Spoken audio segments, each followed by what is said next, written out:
This example will actually show you how to use a free website to determine the measures of center, the measures of variation, and the measures of position.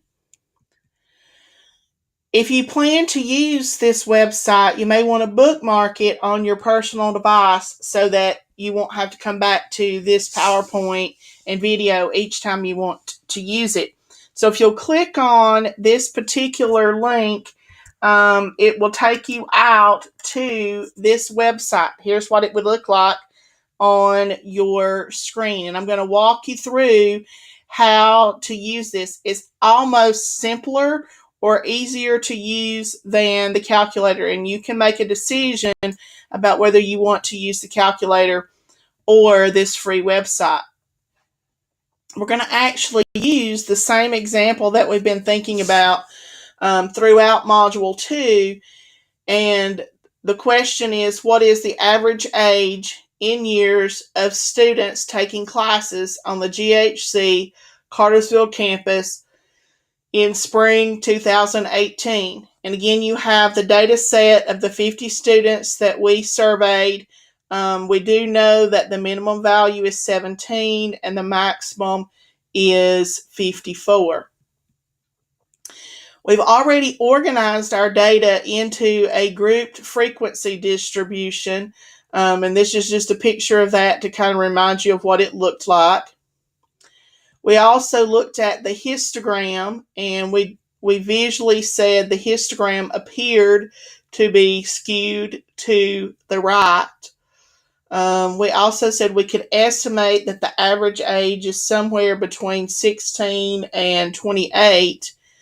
But we still haven't really been able to answer the question, what is the average age?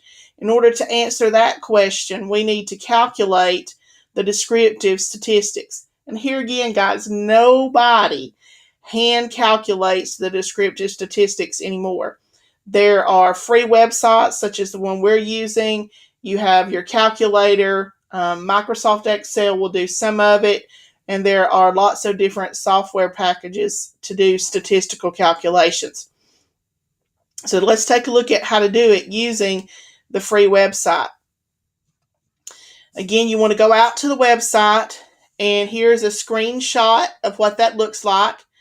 And basically the first thing you have to do is enter the data. And so you click inside this box and you enter the data, and you want to put a space. So you enter 54 space 22 space 20 space, and you continue that process until you've entered all 50 numbers into that white boxed area. Once you have those data values entered,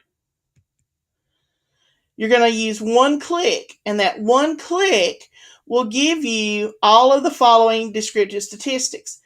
One of the nice things about the website is it actually gives you some of the things the calculator doesn't. It will give you the mode. It will give you the sample variance.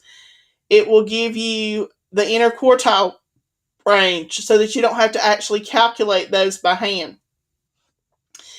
It does give you the minimum, the maximum, the range, the count, which is actually what we refer to as the sample size. The mean, the median, the mode, the standard deviation of the sample, the variance of the sample, quartiles, and interquartile range. And there's a few things that you're given that you can ignore simply because they're a little bit more advanced, and we're not going to cover those particular things.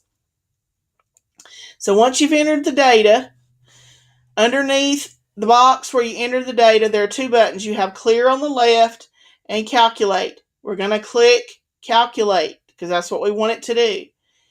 And when you click on calculate, the results are going to appear below the box where you entered the data in the answer box. Okay, and then you can simply record all of those responses. Okay, so you want to record your results, write them all down just like we've done before. And again, at this point, now we can actually answer the research question, verify the type distribution that we have, and so forth. So the original research question was, what is the average age in years of students taking classes on the GHC Cartersville campus in spring 2018? For the sample of 50 randomly selected students, the sample mean is approximately 23 years of age. Therefore, we can infer that the average age of students taking classes on the GHC Cartersville campus in spring 2018 is 23 years.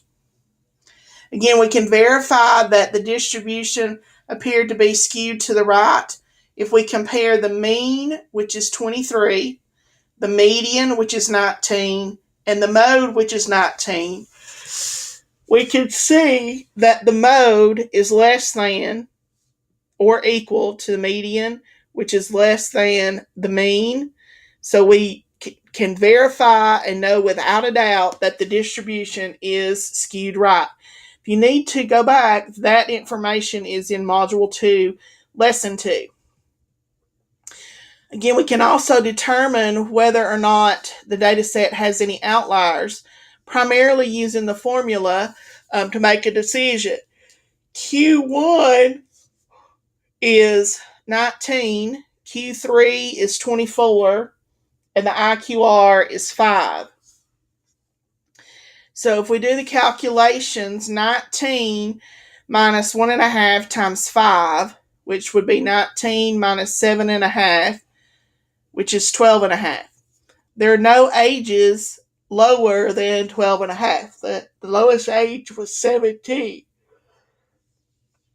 Then on the high end, we do Q3, which was 24, plus 1.5 times 5, which gives us 31.5. So any student who's older than 31.5 years is actually considered an outlier. And in this data set, there are actually 5 students. You have students who were 32, 34, 44, 49, and 54.